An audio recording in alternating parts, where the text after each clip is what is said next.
ടാൽറോപ്പ് തട്ടിപ്പിൽ വീണ്ടും case register ചെയ്തു പോലീസ്. 16 ലക്ഷം രൂപ തട്ടിയ കേസിൽ ടാൽറോപ്പ് ഡയറക്ടറായ യഹിയക്കെതിരെയാണ് വീണ്ടും കേസെടുത്തത്. യഹിയയും ടാൽറോപ്പിന്റെ എക്സിക്യൂട്ടീവ് അംഗങ്ങളായ അനസ്, നസറുദ്ദീൻ എന്നിവർ ചേർന്ന് പണം തട്ടിയെന്ന കൊല്ലായി സ്വദേശിനി ഫാത്തിമയുടെ പരാതിയിലാണ് കേസെടുത്തത്. വിവരങ്ങളുമായി ഷീജ ചേരുന്നുണ്ട് തിരുവനന്തപുരം. ഷീജ, ഏതായാലും ടാൽറോപ്പ് ജീവനക്കാരെ പറ്റിച്ചതിന് പിന്നാലെ നിരവധി ആളുകളെ കൂടി പറ്റിച്ചു. നിക്ഷേപത്തിന്റെ പേരിൽ കുറെ പേരിൽ നിന്ന് പൈസ മേടിച്ചു. ആദ്യത്തെ പരാതി ഇപ്പോൾ വന്നിരിക്കുന്നു. എന്താണ് വിവരങ്ങൾ?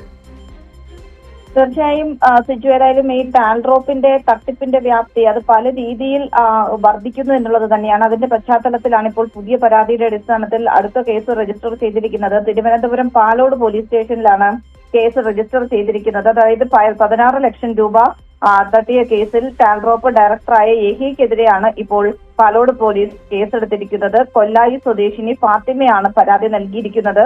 16 ലക്ഷം രൂപ 2005 ഇവരിൽ നിന്നും യഹിയയും അതോടൊപ്പം തന്നെ ടാൽറോപ്പിന്റെ എക്സിക്യൂട്ടീവ് അംഗങ്ങളായ അനസും നസറുദ്ദീനും ചേർന്ന് തട്ടി എന്നുള്ളതാണ് പരാതിയിൽ പറയുന്നത്.